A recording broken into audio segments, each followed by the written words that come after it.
Hola, Tudubem, Konnichiwa, hello, aloha. What it do? Excuse me. It's getting late. Welcome to the J-Boy Sports Podcast. Please like, share, and subscribe. Even if you don't love everything I have to say, you can still help a brother out. So please, still, do those things. Also comment. You know why commenting's fun? Because we get to have a debate back and forth. If you don't like something I say, or if you do like it, then we can give each other props for being on the same page. Moving forward, we have the Pacers. And again, they stunned the Cavs. Tyrese Halliburton basically said, overrate that. And he's leading his team to victory again, like he did against the Bucks. I told you guys that the Pacers were going to be dangerous. The reason that they're dangerous is because they've got a lot of pieces that are dangerous. And none of them really typically rely on each other than the fact that Halliburton is the engine that makes it go fast. But he doesn't necessarily have to be the person that gives you the assist. This team just plays basketball the right way. Technically, from a scoring standpoint, Siakam is their best offensive player, but he didn't even have a great game. He didn't have a bad game, but he didn't have a great game. He only had 12 points, shot well from the field, 5 for 8, but it wasn't anything crazy. Naismith had 23, Miles Turner had 23, Nembhard had 13, Halliburton had 19, but Nembhard had 13 assists. I didn't know he passed like that, right? And Halliburton only had 4 assists. So, and then off the bench, my favorite old man name, Benedict Mathurin, had 19. And Toppin chipped in 7. This team just plays together. They play hard. They're excellently well coached. Rick Carlisle is one of the best coaches in the entire NBA. And they just get it done, man. They just get it done. And you don't know where it's coming from. That's the thing that makes them dangerous. You don't know where it's coming from. You don't know how it's coming to you. Excuse me.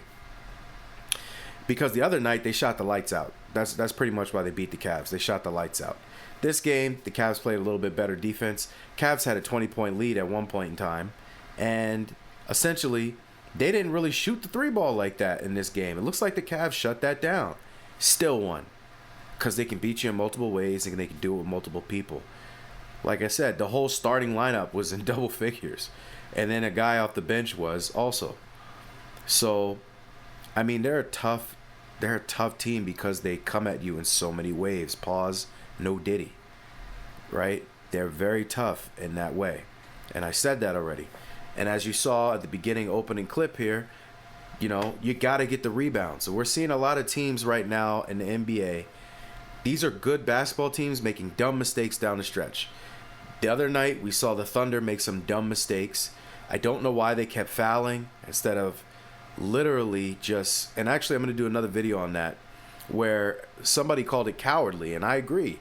You need to just make them make a 3, right? That's what I would have did as far as the OKC Thunder. But that's neither here nor there because we'll talk about that again in another video, even though the next game is coming up tomorrow. But as far as the Pacers are concerned, or the Cavs, excuse me, they just blew a masterpiece by Donovan Mitchell. Now, a lot of people were out, right? Darius Garland was not playing again. Mobley was out. Hunter was out. So they were down some people. But Donovan Mitchell put the team on his back. He was 15 for 30 from the field. Didn't shoot well from 3. 1 for 7 from there, but 17 for 21 from the line, right? He had 48 points. 48 points. Max Strus had the day of his life. He had 23 points. And then you get 22 from Jared Allen chipping in. But outside of that, wasn't much room out there. And some guy named Sam Merrill off the bench at 14. I don't even know what that is. Excuse me. But Ty Jerome had a horrible, horrible day. And Ty Jerome is my boy. I don't know how much I've spoke about him on here, but I think he's just a terrific basketball player. But he was only 1 for 14. Right? He was only 1 for 14, so he struggled. But ultimately, the reason that the Cavaliers lost this game is like the Thunder and, you know, some of the other teams we've seen thus far in the playoffs, even though they're really good teams, it's about managing, you know, things down the stretch, tight games. And we're seeing these teams that are super well coached make the right plays down the stretch and not give up And I'm not saying that these other teams aren't well coached, but they're kind of getting out coached in those last few minutes.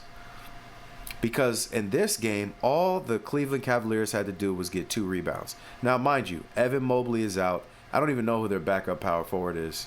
I don't know if they have another backup big guy at all. I don't know. I haven't followed the Cavaliers as much this year, even though they were winning. But essentially, Mobley's out. Somebody's got to just box out and get the rebound. And you lose because they missed 1 rebound earlier, but then they missed another one. Tyrese Halliburton gets the rebound, does a mean step back. And I mean mean. If you watch that video again, if you watch the beginning of this video, that step back was mean as heck, man. I watched it 3 times from like 3 different angles, and honestly, he would have got me. And I know you're probably sounding like, yo, what are you? Were you an NBA player? Why would you say something stupid like that? Listen, I'm a pretty good defender, man. And at least when I'm watching the video, I say to myself, like, I could have, and you can burn me up for this if you want to, but I personally watch it from the lens of, oh, I think I could have stopped that move. I think I could have been on top of that move, right? And you can call me stupid for that all you want, but honestly, that's just how I watch the game. I say it, and that's part of the reason I've had issues with the defense in the NBA the last few years, although in these playoffs, the defense is immaculate. Dudes are really balling their lives out. But I watched that play a couple of times, and I did not see that coming. Halliburton got that move off, man. And I want to say this. He's got sneaky abilities, man. Like, the guy, I'm not a big Tyrese Halliburton fan, but I'm realizing, like, he's like a Jason Kidd type. You know what I mean? Like, it's not about the numbers all the time. He's a traditional point guard. He just does traditional point guard things. And he's a competitor. I think Giannis said this at the end of them losing to the Pacers. He said, yo, I like Tyrese. He's a competitor. I like the way he competes. And I think the 2 best ways to describe Tyrese Halliburton are extreme competitor and he's a traditional point guard, man. And he drives me nuts. Like, looking at him bothers me. I'm going to be honest with you. Pause, no diddy. He just got his own little style, and he's got a weird cockiness to him where it's like, yo, somebody please destroy this guy in the court. But he's gaining my respect. Like, I have to say, I'm gaining respect for this guy. And also, as far as point guards go, I really like Brunson, and they're in the same conference. But he ain't Brunson, but he's nice, and he deserves his respect. And that game winner was tough. Like I said, that step back, I did not see it coming. He's got sneaky handle, man. He's got really sneaky handle. And his jump shot looks disgusting from 3, but he gets it off and he makes it. So shout out to Tyrese Halliburton, man, for just hanging in there, leading his team, and hit a mean step back to close this game. The boy's not playing. Now, I don't think this series is over, though. Let me be clear. And I know it looks very bad for the Cavaliers, but they're down people. When they get some of their guys back, we'll see what happens. It could be a completely different game. But if I'm Donovan Mitchell, I'm very upset because I just put out a masterclass. And by the way, shout out to Donovan Mitchell, 48 points. He be losing, but it ain't because he's not showing up, especially in the playoffs. He gives it everything he can. And there's a part of me that's like, oh, it'd be cool to see the Cinderella Pacers win this series. But I also felt bad for Donovan Mitchell, man. Like, I've looked at him before and said, yo, why is he not winning? Why can't he just close the deal? But honestly, he has never not showed up. And I don't think he's been surrounded by unbelievable talent most of his career. He's had good teams, but not great teams. And this year he has talent. But Garland's been out. I don't know what Garland is out with, but, Donovan Mitchell's giving it everything he can. 48 points, man, in a playoff game is insane. That's rare to see that. So, we'll see what happens in the next game. The next game, if everybody plays on the Cavs, I'm picking the Cavs.